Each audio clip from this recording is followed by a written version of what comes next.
Say, Lilith, in a perfect world, how would you spend your time? Since that first encounter, has rebellion defined you? Has your no become a prison? Is it you burning all this down? If so, thank you. I tried for years, but waterlogged matches and all that, shrugs.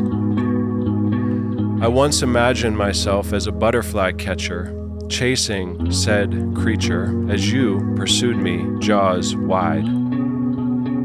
I know you've inherited a lot of attic mess, basement shadow, neglected clutter. I'd love to know what's yours, truly yours, and in a perfect world, what you'd do with your time. This episode is sponsored by Marchiano. We can't say their actual names because they're a black market organization providing fake degrees to aspiring teachers, doctors, lawyers, therapists, and nuclear physicists. Tired of hemorrhaging ducats on obscene tuition fees? Sick of playing by the rules only to be replaced by AI and hothead bullies? Google Marchiano now and order the certificate of your choice so you can get into the game and scam the lambs like the rest of them. Marchiano.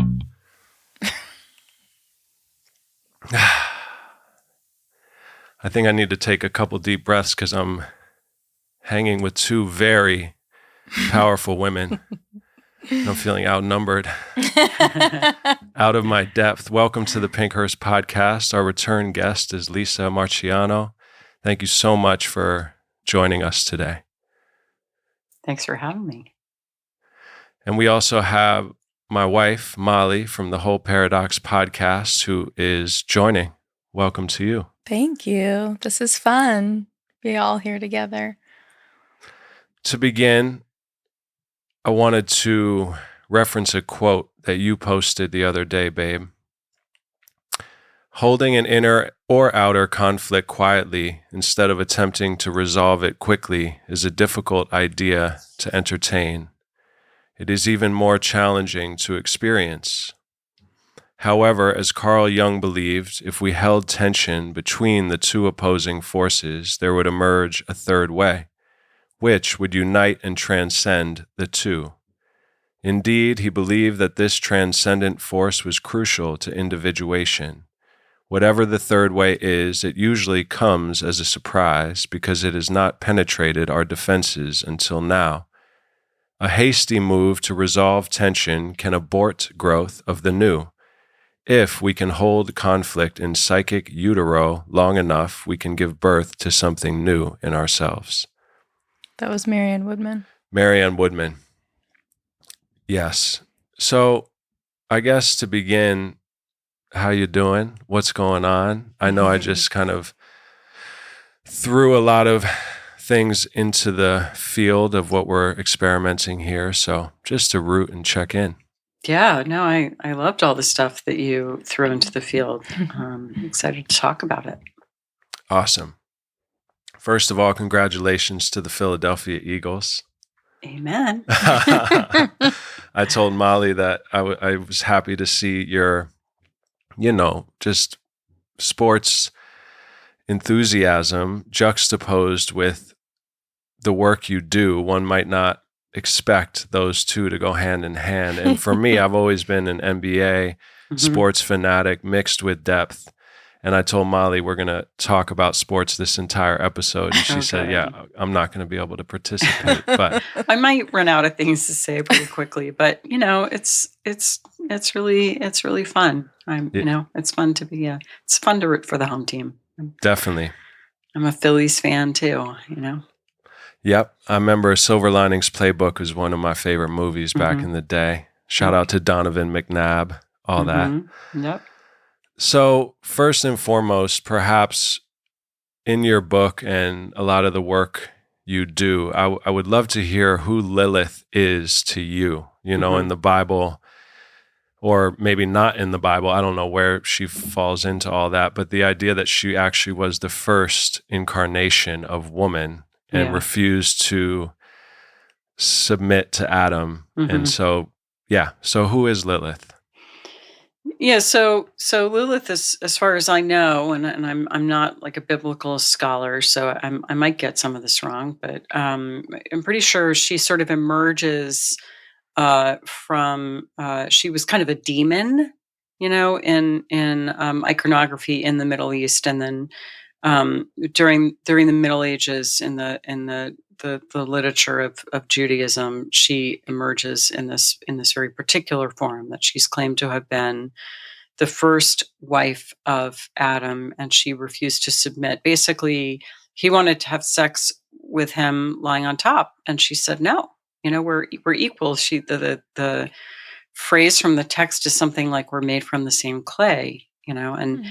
he is not having it. So she runs away, and God tries to lure her back, and she says no. And at that point, she becomes this kind of exile and becomes demonic. So she's associated with rage and destructiveness. She is said to wait at the bedside of laboring women, and then she kills the newborn babies. So she was kind of provided an explanation for stillbirths, Mm. and she also was thought of as a like a seductress. So the super sexualized kind of feminine demon.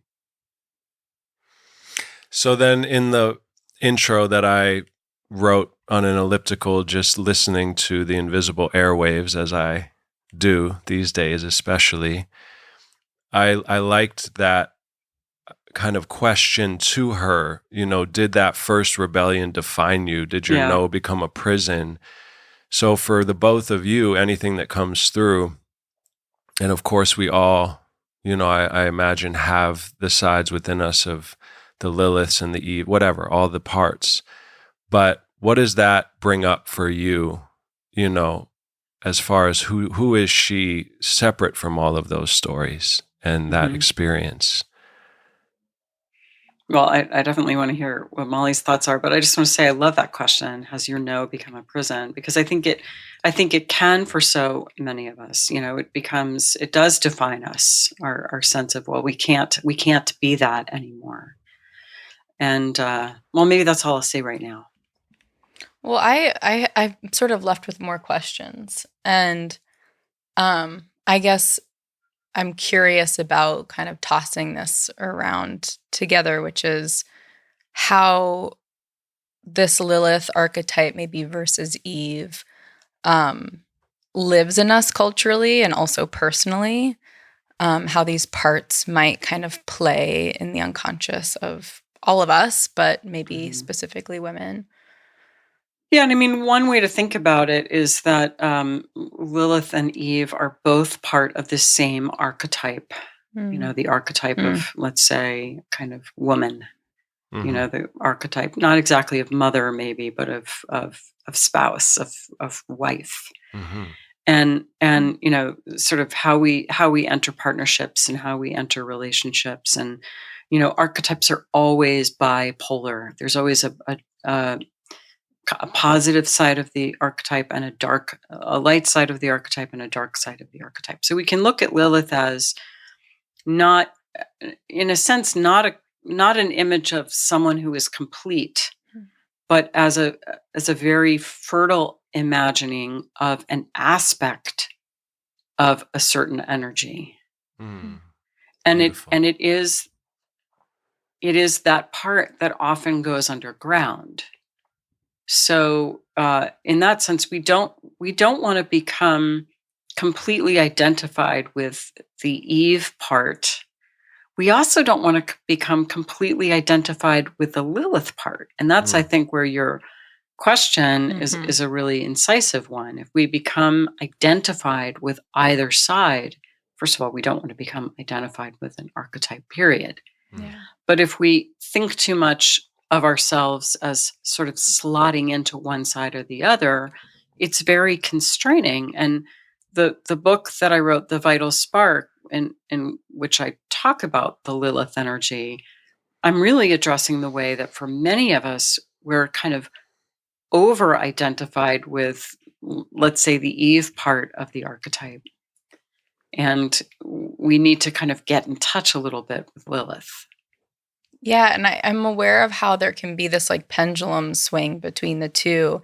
And I'm thinking about kind of like aspects of, maybe male-female dynamics where women can get into this kind of narrative of like all men are pigs, and it feels like that's very much being identified with the no. Mm-hmm. And how damaging that can be for, them, like for that person themselves, Yes, but also relationally, that there's no relationality there between, that's right. Well, and I think you're right. I think it's bad for the person, it's bad for the relationship, and I think it's bad for the culture to come out with a statement like that. I mean, if you look at for example, we spend a lot of time and money and research dollars looking at the mental health needs of different minority groups, and I think that's great. The group that probably has the worst mental health, if you judge by, let's say, completed suicides, are middle-aged men. But right now, there's not a lot of attention on that because, in some sense, we've sort of said, well, they don't deserve it, or they don't need it, or something like that. Middle-aged men in general, or middle-aged white men? I'm not 100% sure, but so I don't want to misspeak. Yeah. But it's not like I know. I'm fairly certain that it's not confined to minority men. Let's put it that way. So you could probably Google that right now and get chapter and verse. Well, because this is up, like this conversation specifically has been very up in my world of men in crisis, and that showing up culturally in so many different ways, like whether that's sort of this like strong man archetype coming forward that's sort of covering over this deep kind of emptiness and insecurity, and how that also is so not relational and does not help the kind of male, female, masculine, feminine dynamics. And I guess I'm just wondering if we can speak to that a little bit around like this kind of crisis that men are in of mental health, of loneliness. I'm thinking just about like my client work with men and what I see anecdotally. What are you seeing? Just, I mean, it makes me really sad, but sort of like this is sort of a general, like broad brushstroke, but this real kind of covering over or inability to access emotion and the emotional well. And, the way that like my X-ray vision sees it is like, oh, but that's where we have to go because that's where the processing is, the grief is, the juice is, the way forward is to kind of work with the defenses to kind of find our way behind so that there can be some like resolution. Yeah, I mean, I think that sort of the psychology of men is a really complex topic, and I don't want to give it short shrift.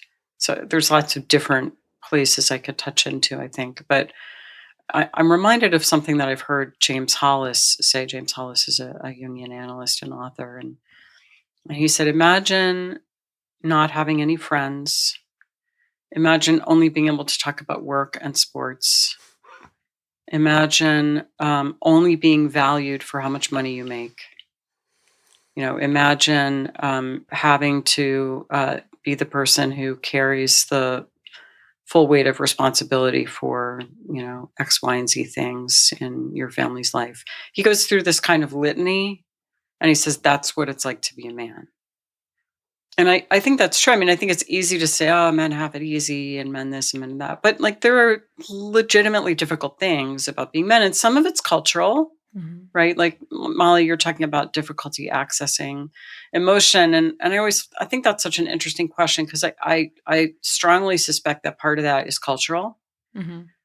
And I also suspect that some of it may be more, I want to say like, I don't know if the word I want to use is innate or biologically mediated or something like that. But I mean, I think that's kind of what testosterone does, you know? Or even let's just say this, right? So it's fairly obvious, I'm postmenopausal. And like the thing about like not having a ton of estrogen in your system is like you just don't cry as much. You just don't. Like, and that's not, that's like a pretty common observation that a lot of women my age have. It's like, oh man, that's relief, So there's something, even if we just look at the role of hormones, there's something going on. And I've heard people also talk about like being on certain medications and having that kind of shut down and how it's kind of weird not to be able to access your tears. So, and conversely, as men age, they have less testosterone and they might find an easier time crying. That there's like a kind of a long tradition of that in folklore. Where folk tales, like fairy tales that deal with older couples, will often have this theme of the man and the woman kind of switching places. So, which is lovely. As we age, we begin to be able to integrate these kind of opposite sex traits a little bit more. But so in any case, just to go back to the question of, men may have trouble accessing emotions. That I think is true. And I think it is generally does make it very difficult for men. And the reasons behind it may be incredibly complex and multifaceted.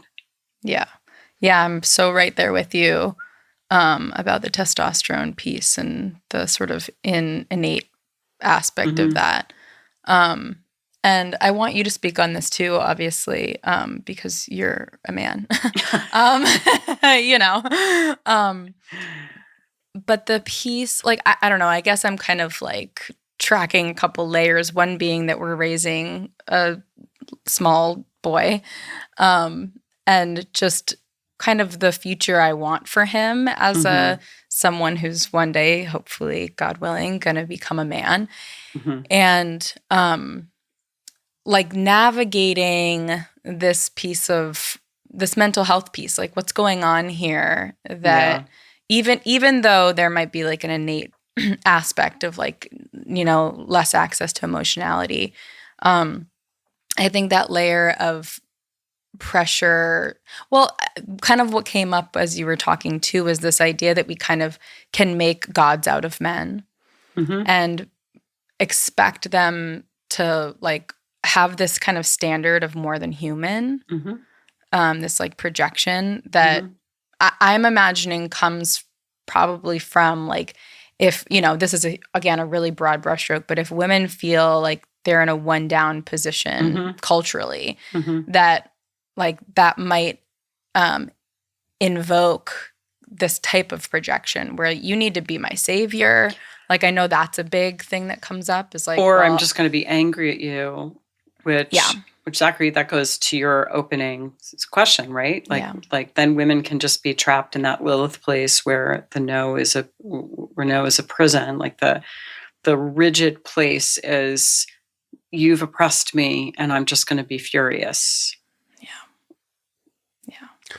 So for me, what's coming up is one, the idea of fairy tales and needing skeleton keys for them.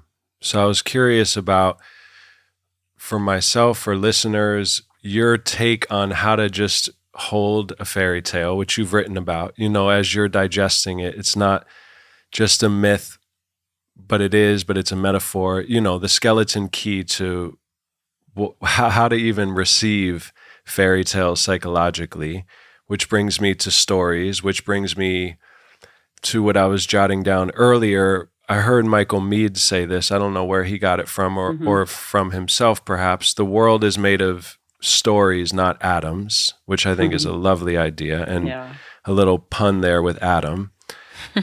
So the idea of what story are we in? You know, what story are you telling yourself? I'm depressed. I'm a man, even as a story. I am blah, blah, blah.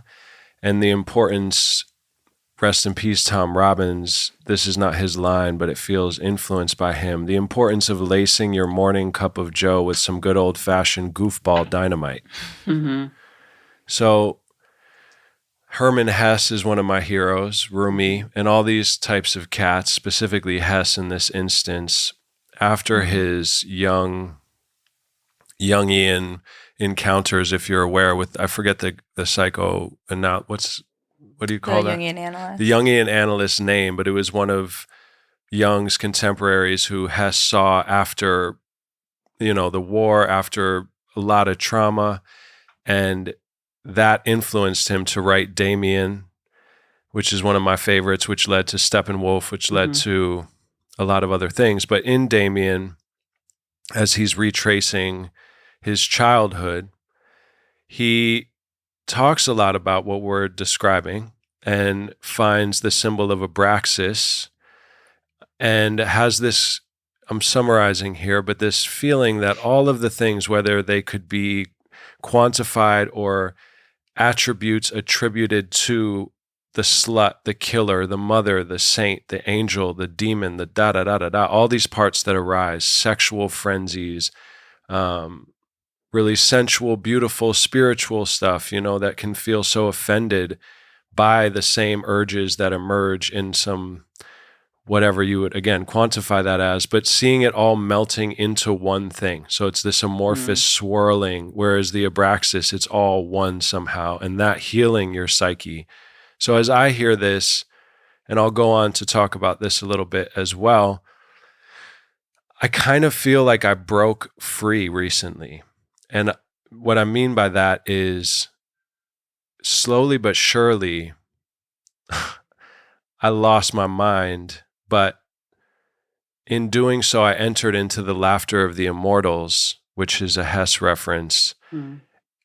I found some inner peace, which everyone mystical or whoever is talking about, that is available when I go inward in certain ways that are unique to me. And of course, I'm still in this world.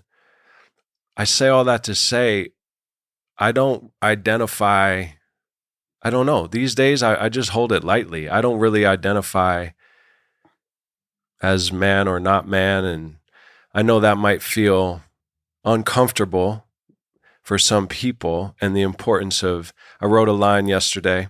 I'm going to quote myself, which is a sign of extreme narcissism. You got to be careful. But I said something in this song called Made in China. I'm working on an album called the group is called Little Mother, which I think is, now that I'm thinking of it in this context, the little and the mother, two things that might be, I don't know, there's something cool about that, empowering the smallness, the mother. But I said, I'm shaping these rhymes like intricate diamonds till the prism illuminates the prison gates, invisible until they break. While they wave American flags made in China, I've been learning how to finger paint in blood until the picture makes a portal through which I escape, not running from, running towards. That's a different race. So I say all that to say, hopefully, like James Joyce said, good art, real, true art suspends anything that it is, whether it's a bird or man or outside of the definition and the prison of definition, man, Zach, Lisa, Jungian, that balance. So yeah, I don't know. A lot of what I wanted to talk about today has to do with that. And even as talking to two people who work in a therapeutic capacity, I see a therapist. Sometimes I've been noticing the whole container of that can actually bring up this conscious or unconscious part of me that feels like I need to heal. And that's annoying sometimes. I'm like, can't we just have fun? Or all of the inner bliss that I've been experiencing, the moment it comes in contact, like blue blood turns red, it changes, of course. So there's the futility of words that Jung spoke about. The experience of feeling like almost an enlightened. That was a dad chuckle. That was my dad chuckling. That was so weird. I just noticed my dad in me. Do you go back to the village or go retreat into the woods? All of these different things that I've been feeling. So I feel like I've broken free, and joy, I don't know how to say his name correct, Dostoevsky. So I haven't read it, but The Idiot, right? That kind of theme has been coming through in my music, as the dumb saint or the naive fool who is actually, they got it and it's unique to them. So I just, again, wanted to throw a bunch of stuff into the field here, but that's where I'm at these days. I'm thinking about like Damien and I feel like it's just such a rich and beautiful story, coming of age story for boys, men. And I mean, he really tracks this like intense loneliness that maybe on some level, and again, like this might be something that's like already been deeply studied, but I'm just thinking about it like that on some level, is that really part of the masculine journey of individuation, or, maybe all of us, but. Yeah, I think, it's interesting. To what extent is loneliness? That is a very interesting question. To what extent is loneliness part of individuation? And I think you could write a book on that topic. And it's actually I never thought of that question before, Molly, but I like it a lot. Because I do think it's probably, there's at some point we're all exiles, right? We've been, and we're out there on our own, and there's this experience. Jung talks about that being when we recognize our dependence on the unconscious. So I think it probably is necessary in some sense. Can you say more about that? The dependence on the unconscious. Yeah, well, Jung said one of the worst things that can happen to you is that you can be successful because then you never realize your dependence on the unconscious. So to be alone in an insoluble dilemma, what you learn is that you have to turn back, and you have to turn in. You have to look for the answers. Can I say something about you? Can I? Yeah, of course. I'm just thinking about like, because for you, for Zach, you have been living this insoluble dilemma that a lot of people get to bypass, that you've had to hold the tension of for like 20 years, which is like being this really talented, incredible artist, but not quite getting the like same back that gets kind of put out because he's so generative, and how painful that can be and is, and how in some interesting way could be why you feel like you've been able to break through this. That's the thing. gift. And also like this idea too of, culturally not having these rites of passage that maybe for women are a little bit more built in with menstruation and with birth. Obviously we need some holding too, but that men don't have any sort of semblance of rites of passage. And then so they have to kind of like go through maybe this extremely risky adolescence in order to maybe, Well, I definitely think it's true that both sexes suffer from a lack of genuine initiation, and maybe men suffer. Young men suffer more from that. And on this Jungian Life a month or so ago, I spent some time talking to Gary Clark, who is an evolutionary biologist. And we talk about the role of initiation rites. Pretty much every culture has developed them. And it seems to be a way of helping the neocortex and the kind of archetypal brain find their rhythm together as young people pass through this perilous stage of adolescence, which we evolved only very lately. So, that's a super interesting idea. Do you want to just throw in something else to this conversation about like men and mental health? Because I think this is super interesting. Is that if you look at the mental health of like young people, of not even millennials, but more like Gen Z, the mental health of the girls, of the young women, the females, is much worse than the mental health of the men. And, there's, Jonathan Haidt has written about this, and to what extent is this, perhaps related to social media? I mean, that's kind of Haidt's thesis, I think. And I think he could be right. I mean, girls tend to get, it's always so hard. Like, they're not really girls, but they're, they're young women. Teen girls, young women tend to get lost in social media and to be affected by that. And the boys and young men tend to get more trapped in kind of gaming. And either of those things can be, totally neutral or maybe even helpful to, in one context, but if taken too far, can, I think I don't think it's a stretch to say it can hurt your mental health if you, if you spend a ton of time on social media, if you tend to spend a ton of time gaming, like if your girlfriend is an AI robot. There you go. There you go. Molly's actually an AI robot. Would I be Lilith or She's Eve? made in China. She's very lifelike. She's a new addition. It's going to get harder and harder to tell. Mm-hmm. I wonder if this just came through as you were saying that, just a shot into left field, a Hail Mary. Yeah. Because we have football as our initiation in America. Yes, we do. Some good old pickup truck Budweiser initiations or gangs, etc.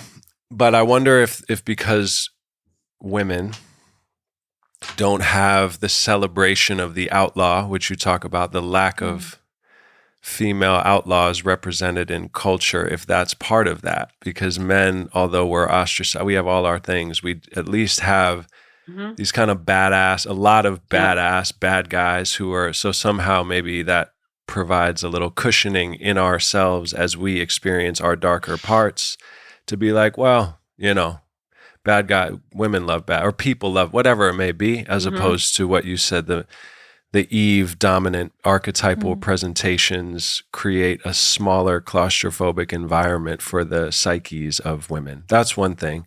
Yeah. The other, that's just, again, whatever. Yeah, but the other thing, so talking about loneliness, back to that point, I believe it was Marianne Woodman who said, or Wilson Woodman, anyway, the cure for loneliness is solitude.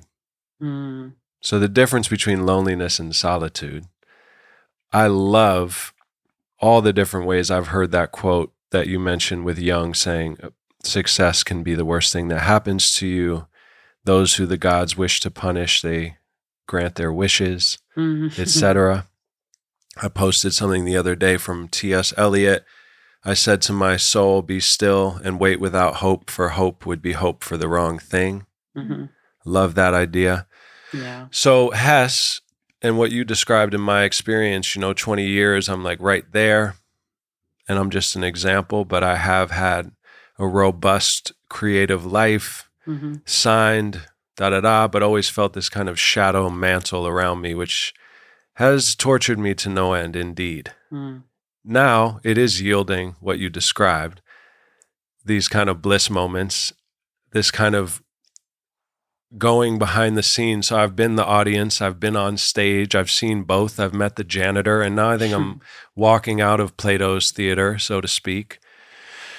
And the first line of that song yesterday, I even said, my clientele is not the human race. And that felt really powerful suddenly, because I feel like I've been trying to communicate to people, and especially the work we're talking about, there's a hypocrisy that comes with that, where I'm trying to kind of yell spirituality to the masses.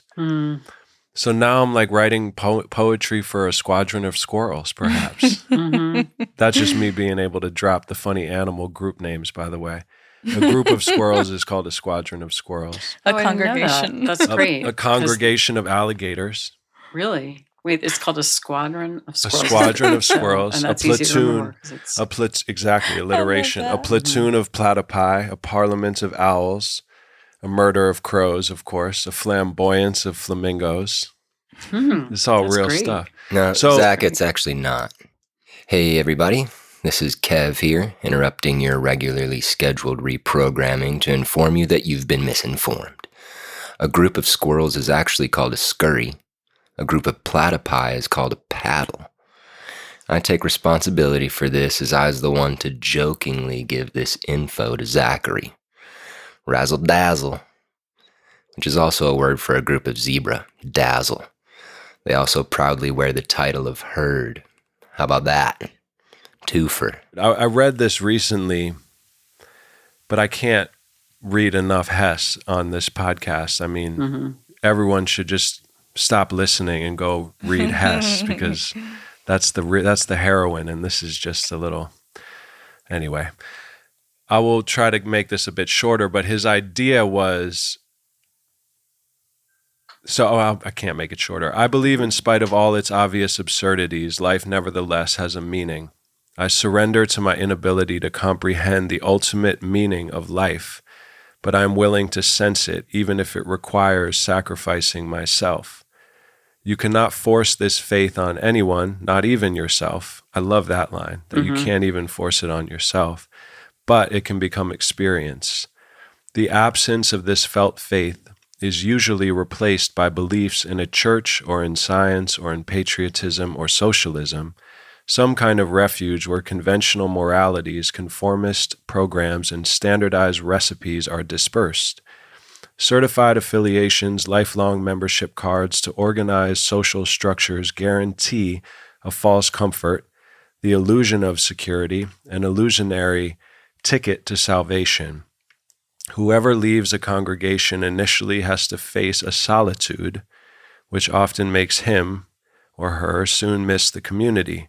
Only at the end of their solitary journey will they realize that they have joined a great new but invisible community which encompasses all cultures and all religions. They will be stripped of everything rational and dogmatic, but will instead feel enriched by the spiritual brotherhood, sisterhood, humanhood of all times, all nations, and all languages. That's beautiful. So I just love, it's kind of like life to me is Fight Club metaphysically, mystically, in the sense that, the first rule is you don't talk about, it's all paradox, like your show. Again, the goofball dynamite that I keep planting in my own cup of coffee and even in this conversation, because that's what interests me. And whatever pieces are left in after the explosions of what I just said or what anyone just said. Well, I can tell you what broke loose in me. Yeah. Please, When I you love said that. You talked about someone leaving a congregation, and I thought that was great. It's funny. It kind of made me think of. Well, I'll say what it made me think of in a second. But the thing is that I think we often leave congregations and feel really proud of ourselves for doing so, and don't realize that we just turn around and join another one. That's what Damien's all about. I read that and I loved it, but I was like 14, and that was a really long time ago. So it's not. But that's the very fresh in my mind. paradox of what you just said: is you leave the mass, and then you join the anti-mass. But that, to me, there is a difference, though, of real solitude is actually like putting down all books, putting down all quotes, like whatever that looks like to step into this. I agree. And I think there might be a nuance of that kind of. So let me wrap it back around, because I think that like when you step away from one congregation, whether it's, literally the church that you went to as a kid, or it's a set of beliefs or something, you don't even realize it, but you sort of usually just adopt another set of beliefs, and you're like, I'm right. And so ask yourself, where do I think I'm right? Because probably you think you're right in a lot of places. I mean, most of us do, right? That's like, otherwise, like you would change what you thought if you thought you were wrong. But there's some real hubris or inflation and sort of feeling right. And I want to just bring that back to your opening question about Lilith. Like, has your rebellion defined you? Has your no become a prison? Because I think that when we get identified, for example, with our rebellion, then we really think we're right. And we're in this position of certainty. And there's something to be said for just like constantly cultivating doubt, like not like that's called intellectual humility. And it's a hard thing to come by.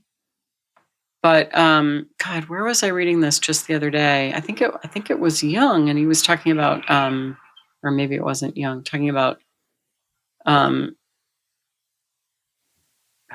it was about doubt and certainty. It was really great. And I can't pull it back, but that like the most advanced people are full of doubt.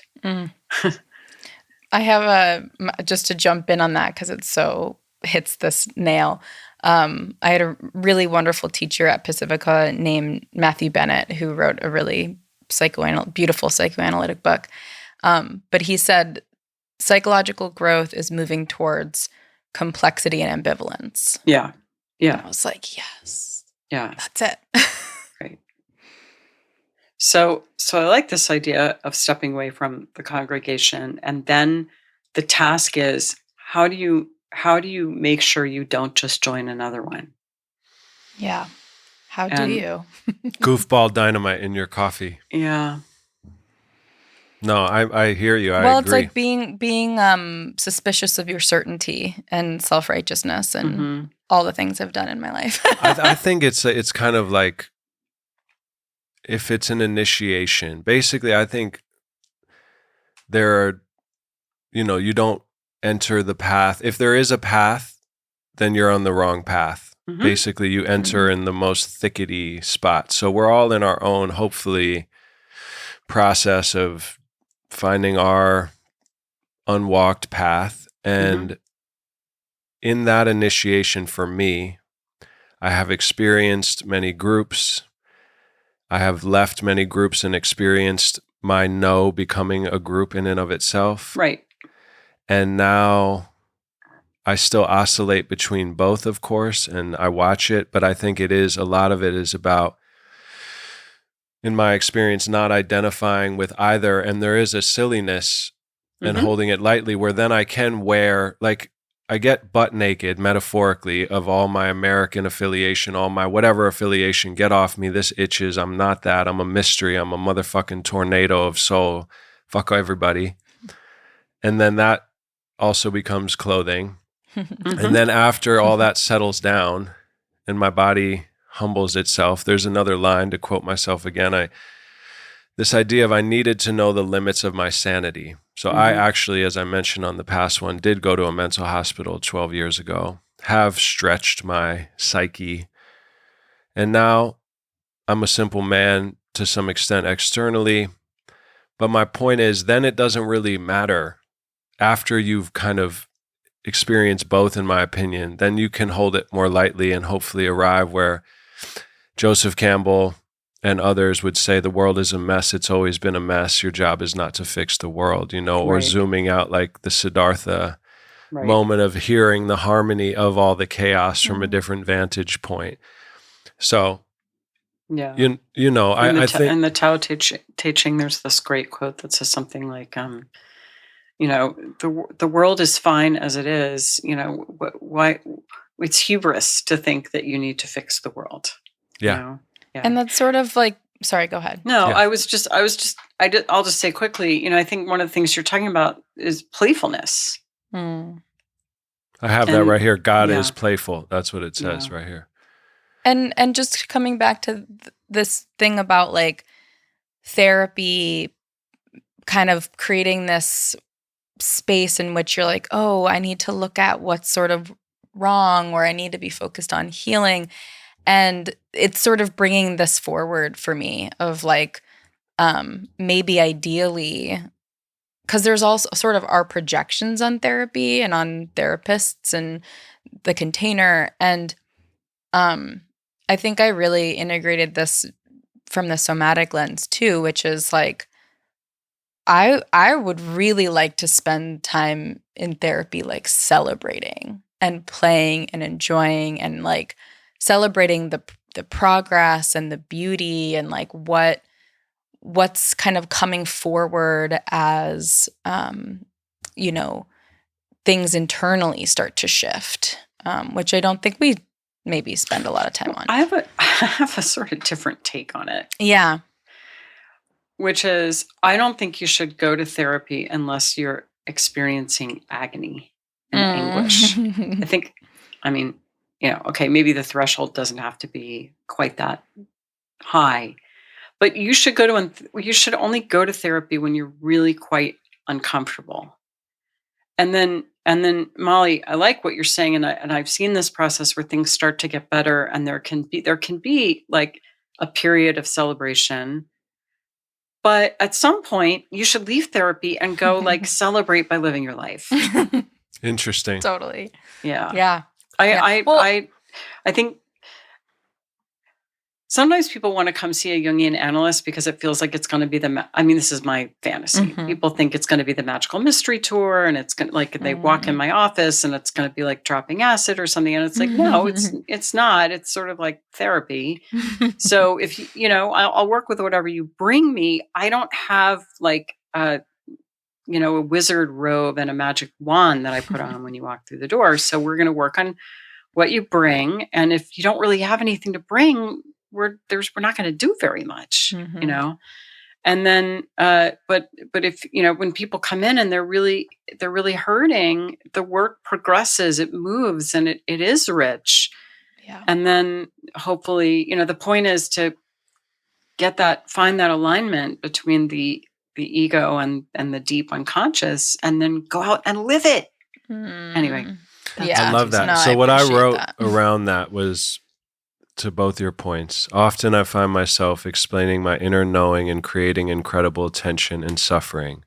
So that brings up stories, that brings up all sorts of things. But let's say in this context of you and I as husband and wife partners, you know, if I'm not careful, obviously your worries of what our life should look like or where I'm at can suddenly impede, and I'm very porous and yada yada, and make me start to feel panicked and like questioning my path, you know, and so it's almost like you have to mentally pay the tax to your logic mind and those around you to say, okay, here's my happy stamp for today. I'm able to be happy.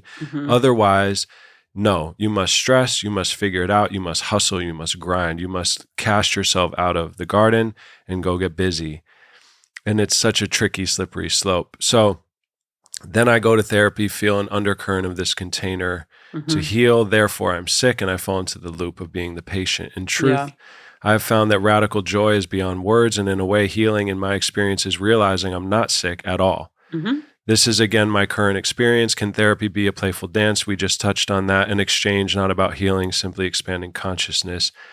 We just touched on that. But so what that requires, though, Molly threw her back out really badly this morning. I've suffered a lot of physical discomfort. And the other day, you said to me, you know, you've suffered for so long, I'm sorry. And I felt shame. Like, is there something I'm doing wrong? And I've tried to heal, and you have these conversations with people. You know, there's one thing with therapy for the psyche and soul, and then there's the body stuff, and people are like, well, your, you know, metabolism is the thyroid, the metabolic, the dot. And suddenly it becomes this, for me, slippery slope of, oh, my aches and pains are somehow a sign that I'm doing life wrong and I'm bad.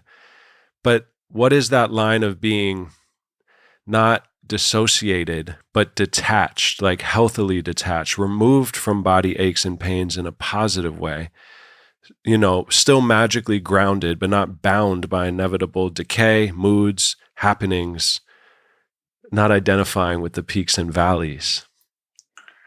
I mean, I don't know. Do we want to detach from the body? I don't know that we do. But you know what I mean? Like not to have like I agree. And I think part of it reminds me of Michael Meade talking about, we are human. So we're supposed to be, we're not supposed to be always in this enlightened, perfect space. But I think when I fully become eclipsed in those aches and pains, especially as someone who feels it so deeply, it can create like a wounded animal, a thrashing and a flailing that hurts those around me and aggravates. So it's like somehow even I'm bipolar, I'm depressed, I'm blah, blah, blah, I'm an artist, all that shit is like, am I? Or did I just like, because I kind of feel like I'm super happy. But again, I keep running into these instances and I've fallen into people pleasing. So if someone at the gym is very pessimistic about politics, suddenly I'm like, oh yeah, the world's fucked. But I'm like, you know what? It's not fucked. Right. So that line of like, I experience probably chronic blah, blah, blah.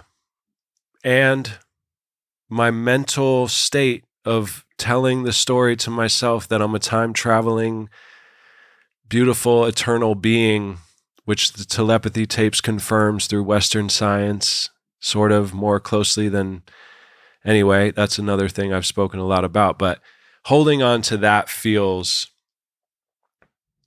the most important in terms of my well-being, peace, raising my son, being silly, being creative, cooking food. Can I say something on that? Yeah, of course. It just reminds me of the quote that you read at the beginning, the Marion Woodman quote of, like, that's the tension that we're holding. Period. Yeah. Yes, that's exactly right. And that we can have both. We can have both like bliss and then like bodily pain and moods that take us down. And also like I can be angry at you and still love you, No, you're amazing. And our marriage to me is completely not like stereotypical, because I think that's a fairy tale in a negative way. But I feel like the luckiest person ever. To flip it to you, though. I wanted to throw this question out too, because this was what was coming up. I'm just sitting with, as we're talking, like the question of what is healing. And I feel like what I really loved about Jung, and maybe you can help kind of like excavate this more, is that at least in my view, it kind of took where Freud left off with like neurotic is the best you can do, to like there's this sort of like more actualization dimension to it. So like I hear you kind of like knowing when the therapy needs to conclude and the signs of that. And then there's this sort of piece for me, I think, where I kind of am more interested in the self-actualization beyond like kind of being able to get to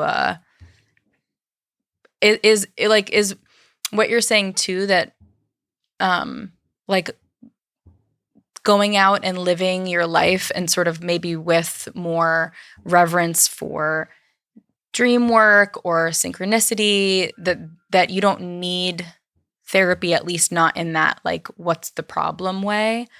That's a really interesting question, and you've got me thinking about that. I mean, look, there's certainly people that come in acute distress, because something usually, like something is really kind of going wrong in their life, and that's pretty straightforward. But then there are people whose lives are really like basically okay, but to your point, like there's some way where they're not living out what feels like their pattern, what Jung called their pattern. You have to live out your pattern. And from some external standpoint, it might look like their life is fine. They've got a relationship, they've got a career, whatever. But maybe there's some nagging sense that something's missing. And what we wind up working on is, what is the goal for the next half of life? And in other words, it's not acute distress, but it's definitely a burr under the saddle or something. Yeah. And I think that feels to me, that is work that feels, good too. And maybe there's some point it's like, okay, well, I think you're pretty far along in sorting that. So at some point, now you got to go. Now it's like it's moving toward resolution. Mm-hmm. And I mean, I think this may just be something about me, but I really much prefer working with someone who has a kind of hunger. Yeah. Yeah. If I can put it like that. Yeah. Either because they're really distressed or there's something they really want. To me, just real quick, it makes me think of Memento, the film.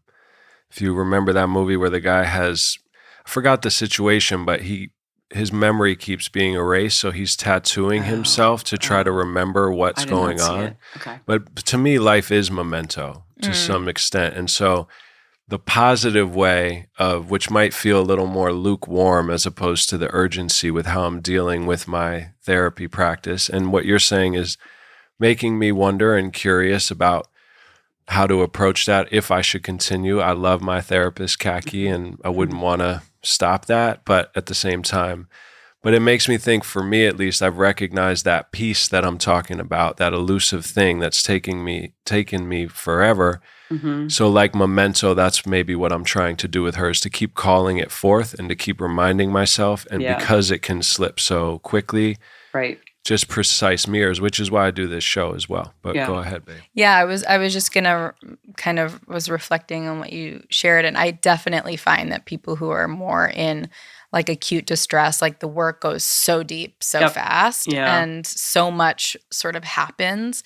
So that really resonates. Right, because your defenses are down. Yes, you know. Yes, and that's when it's so juicy. Mm-hmm. Yeah, and then there's this piece that I'm kind of recognizing just as we're talking, and there's like layers to it. One is just this, like, I just love the line, which I'm always butcher, but the sort of like fear, like God fear the Jungians, you know, but just this idea of like that Jung apparently said or something, but just this idea that like that can be its own congregation. Totally. And I think for me it has in a lot of ways of like, you know, I don't necessarily relate to like organized religion, and so on some level, like the Jungian cosmology resonates, and so I'm like, oh, these are my people. Like we can relate on this level, we can talk on this level of depth. But how that has sort of become a congregation, and how on some level, therapy itself has become a spiritual, my spiritual practice. You know, it's like I'm going to church, you know, so to speak, or temple every week when I'm going into therapy to like clear out the clutter that's sort of accumulated, and also, like I have numinous experiences like frequently, you know. Wow. Yeah. So. Yeah. I mean, Hollis talks about the fact that depth psychology had to be invented, you know, right around the time that God was pronounced dead. You know, because it's a container for the transpersonal, and I think it can be that, you know. Yeah, there's almost like this. I've noticed this too, like on social media, but it's almost like the priests and priestesses of our culture are now sort of like the therapists. You know, they're like holding that kind of some of that archetype. Which I'm worries me a little bit. Yes. But yeah, and just because again, like I don't know, that's a damn big projection to be holding. Yeah. There's agenda to me hidden again with the healing, like what. That's why I feel like tricksters, poets, not to now suddenly. It was funny. I did an episode honoring Tom Robbins, and I reached out to Kathleen Waits, Tom Waits' wife, who I know, and Tom Waits actually recorded something for reading a quote of Tom Robbins for this assembly episode. It's pretty amazing to hear Tom Waits reading Tom Robbins. And as I was doing it, though, Kathleen teased me, sort of saying, wait, are you making like a self-help episode via Tom Robbins? Which is like anti what he's about, you know, and I caught myself for a second. And I always say like Tom Robbins, never to be confused with Tony Robbins, God damn it. Right. Well, we have this funny tension in our relationship, I think, because he's like so the sort of like mad artist, like die hard, you know, and then I'm like holding this pole of being like the healer, and how we have great conversations about that. But it is like this kind of like irritant that, you know, I think we both. And I embody stereotypically, again, I know this can annoy you. And then I do want to move on to a few questions with our remaining time, kind of with a snail's, you know, pulse, a bit of a quick fire for fun. Just, yeah, see what comes in an instinctual response to you, Lisa, if you don't mind. But I would say I hold duties day to day that I've always enjoyed doing that completely balance the mad artist side. You know what I mean? I quit. I'm completely sober for a long time. I love cooking, cleaning, groceries, routine, simple reading, you know, so. But I think of what I'm saying is on some level, I think like the artist and the healer are kind of, they're really related. What do you think about that? That's a good point. Oh, totally. No, I mean, and you know, there's this great book called The Discovery of the Unconscious by Henri Alain Berger. It depends if you pronounce it according to the French Canadian. It's Henri Alain Berger, but otherwise it's Ellenberger. But you know, he talks about you know, the original sort of depth psychology was shamanism. And I mean, I think that artists, and especially performers, really drink from that same stream, right? I mean, you know, artists are kind of shamans. Yeah. Yeah. It's like drinking from the same stream, and then the expression shows up differently. Because I definitely feel that I have another amazing depth teacher named Ifat Paled, who's, I don't know if she's done with her analysis training, but she's, you know, a Jungian analyst. And she said that depth psychology and depth psychotherapy is innately, if you're doing it right, like psychedelic.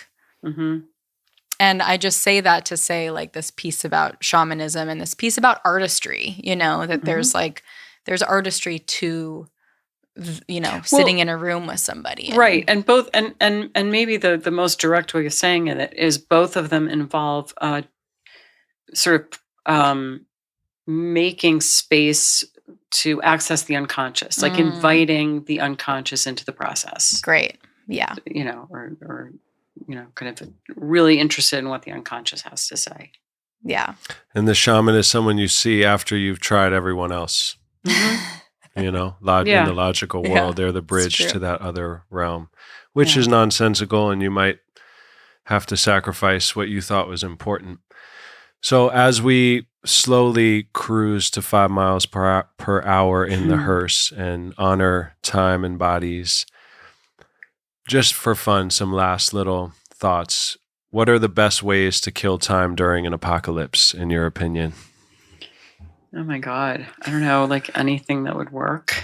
Yeah. You know what I mean by that. Obviously, I'm just saying in this time, what can feel meaningless with the AI and whatever it may be, here we are like, yeah, what do you do with that time? I mean, so actually, you know, taking that question totally seriously, and other, you know, people have asked me similar questions. I think that not focusing on what appears to be falling down around you is probably a good idea, because I mean, except for a sort of basic degree of literacy about the world we're in, you know, most of what's happening we can't do very much about.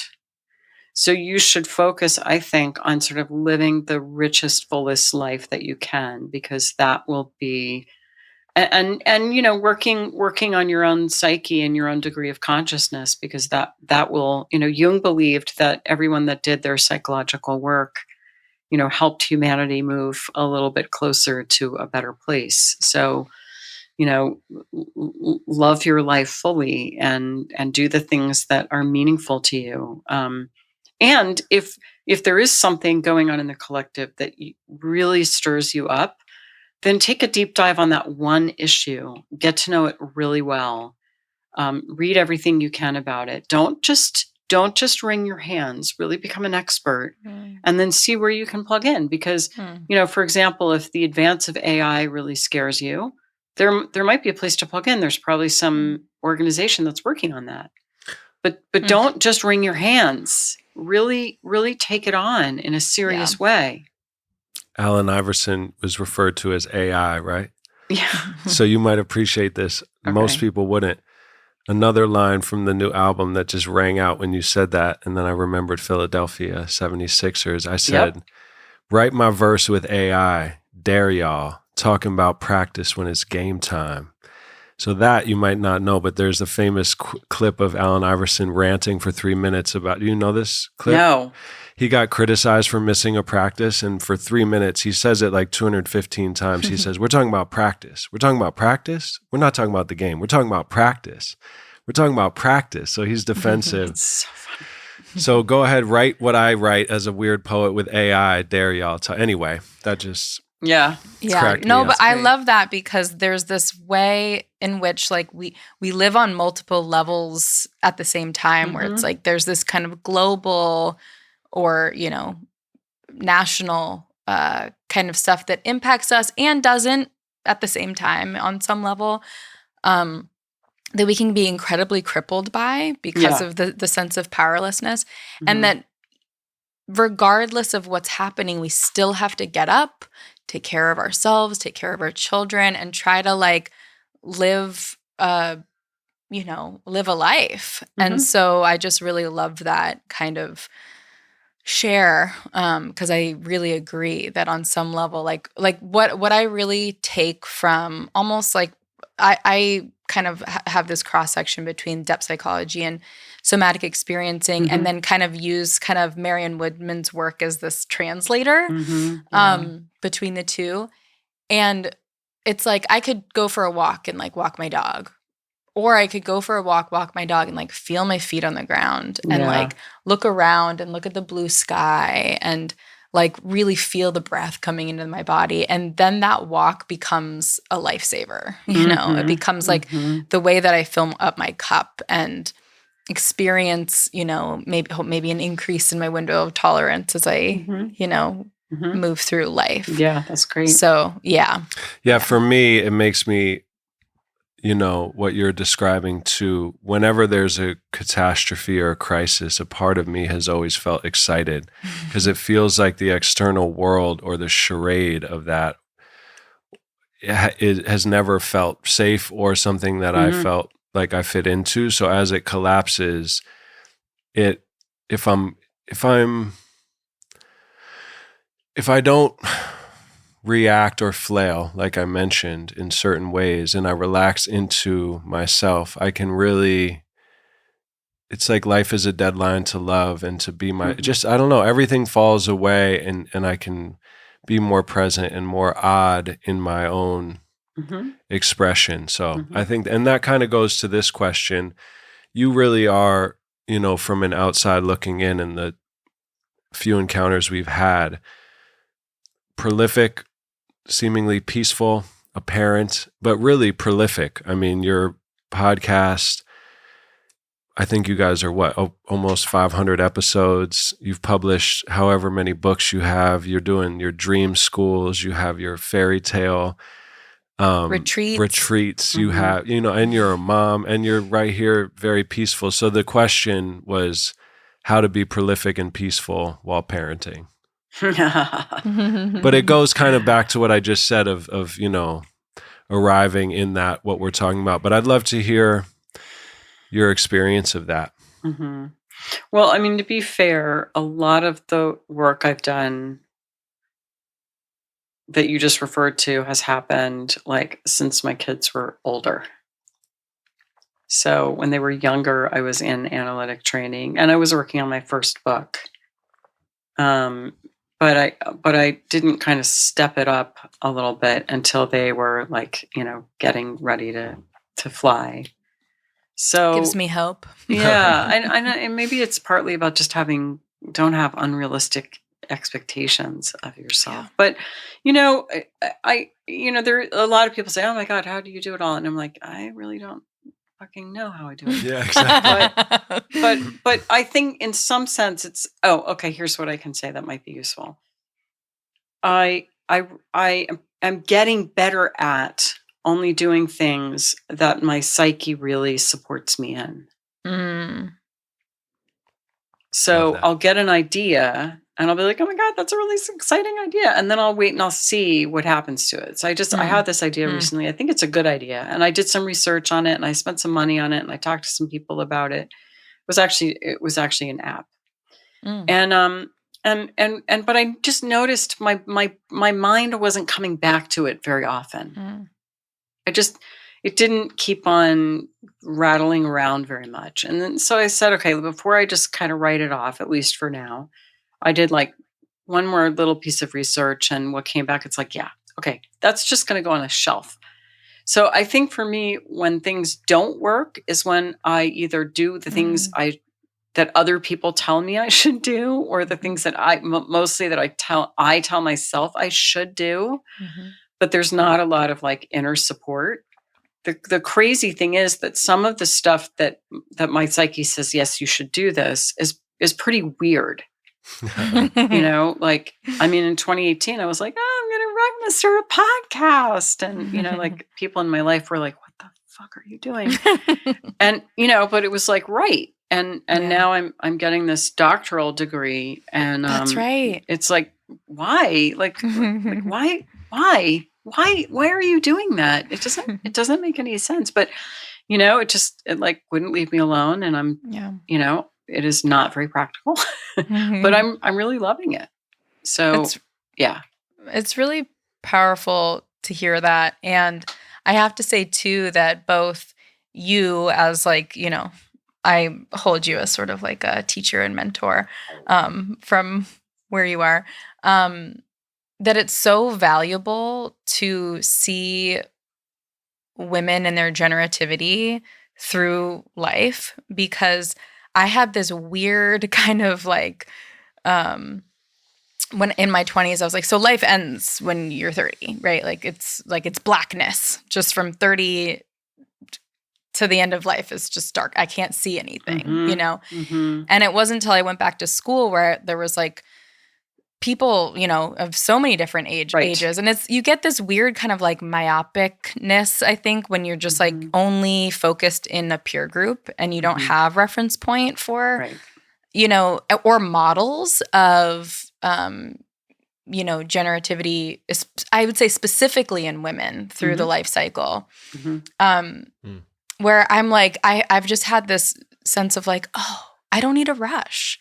Like I can just let myself gestate and let things build. And there's this way in which I think, you know, as like I'm a millennial and I imagine Gen Z, it's like, you need to like make some content, you know, like you need to put stuff out there. And it's like, I really appreciate not only like kind of the Jungian cosmology for this, but also having you as an example for me to kind of have as a model of letting things take the time they take, letting thoughts complete and letting that gestational period be what it is and not forcing or trying to pull something out of thin air or, you know, which I just think is, it's kind of like a rampant issue in our time with social media. I just find like, people are just talking so much shit. Like they don't know what they're talking about. Maybe or if don't Lilith, in that metaphor, sorry to intrude, but if Lilith is by the bedside if you're in a gestation process with some concept, Lilith is there ready to pounce. Yeah. What you got to do is say, Lilith, I'll give you the baby. And then let Lilith raise your baby, metaphorically. No, I don't know. But or some babies are just going to die, right? That was a hard lesson for me to learn because, you know, I'm an NF, and NFs generate a lot of ideas. And it took me a while to realize that some of those ideas I used to feel a shame or like shame and urgency, like, oh my, like this idea that I had for NAP, that like 20 years ago, I'd have been like, oh my God, I got to do that. I got to do that. I got to do that. And like, just, it would feel really bad. And now it's like, no, that's not that's not what's coming. Like, I trust myself more. It's like, Yes. Fertilizer too. It's not dead. It's yeah, fertilizer. that's right. That's right. And it's on the shelf and it might come back, but Exactly. you're right. It might just be fertilizer. It might just go back in that, in that eternal vat of, the creative unconscious that's going to throw up, 10 things. And I'm only Yeah. I'm going to do 1 out of every 10, And I the love that piece of yeah. trusting yourself. I think that can be like hard earned, Yeah. this sense of like not only trusting self, but trusting psyche, trusting the unconscious, trusting the sort of conscious relationship, that there's so much generativity in that Mhm. you don't need to maybe control it so much or have urgency. The last 2 little points. It's reminding me too of Hess writing in one of his short stories about this poet who says, I no longer want to chase after my poems. I want to let them come to me. That's beautiful. And the difference of, and it's a fine line because it's like the Tao. It's, you don't just lay there and let light, or what's that, Forgetting Sarah Marshall, one of my all-time favorite scenes, when Paul Rudd is trying to teach Jason, whatever his name is, how to surf. And he's like, lay there, don't do anything. So he's laying there on the beach on the board. He's like, you got to do something. And he starts to get up. He's like, you're doing too much. Lay down, don't do anything. Mhm. So he's stiff. So that's like the nuance. Obviously, the paper, the pen, the thing, there's a little tension. Of course, you're kind of pushing out of your comfort zone as you begin something, but there is an awareness as you engage the way you have, I have, you have, makers turning ideas into material. Hopefully, and I think I have, and it's what you exude, you do become aware of when there is like a wind in the sails and you're not just trying to motor. And then the motoring I was able to do for a long time with vitality that I was borrowing from, but that debt has caught up.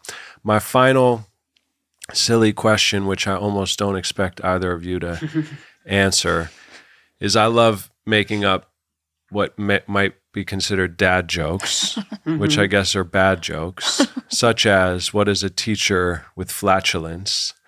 A tutor. I made that up with my 5-year-old son the other day. That's good. It's pretty good, right? Thank you. So what would a mom joke be? What is a mom joke? Oh, God.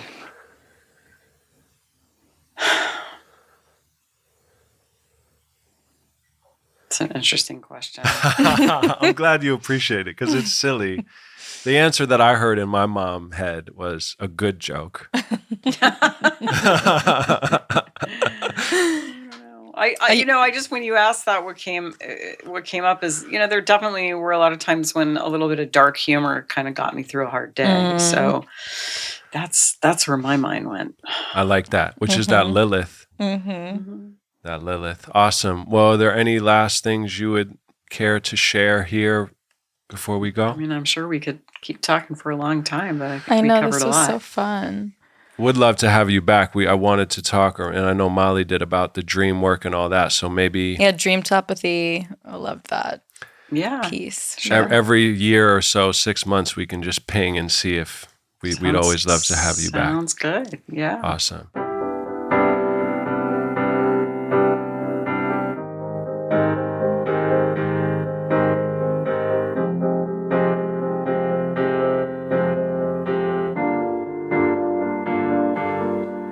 Sailing like a schooner through an ancient storm, just trying to make it to your naked shores, with no compass, just my lust for your curves, eyes.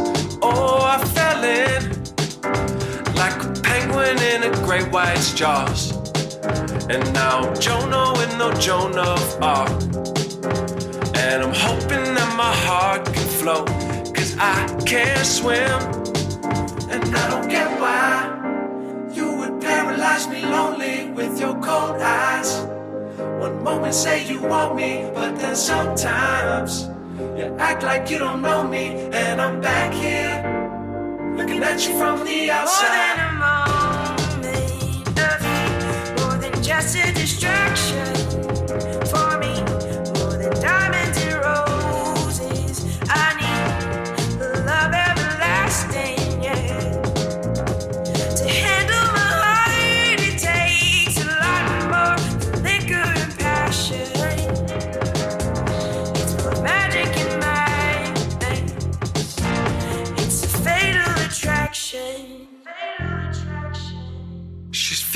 jumping like a fire at its bluest part. How many Buddhas does it take to calm you down? 'Cause I just wanna take your clothes off. Oh, and jump in. Now I'm drowning in this open water, like Joseph without the Madonna. And I'm hoping that my heart can float, 'cause I can't swim. And I don't get why you would paralyze me lonely with your cold eyes. One moment say you want me, but then sometimes you act like you don't know me. And I'm back here looking at you from the outside. More than a moment of heat, more than just a distraction for me, more than diamonds and roses. I need the love everlasting, yeah.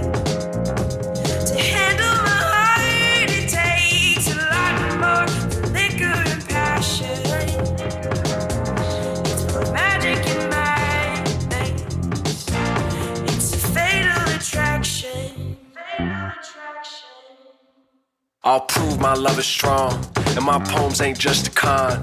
To get you in my bed and then flee, free once passion's gone. I wanna stay with you, play with you, cry with your lows. Touch clouds, collide with the crows. Let's hit the zenith and not let gravity get between us, no.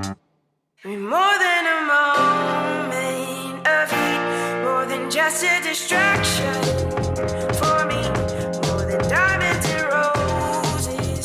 I need the love everlasting, yeah. To handle my heart, it takes a lot more than liquor and passion. It's put magic in my veins. It's a fatal attraction. Almost an enlightened. That was a dad chuckle. That was my dad chuckling. That was so weird. I just noticed my dad in me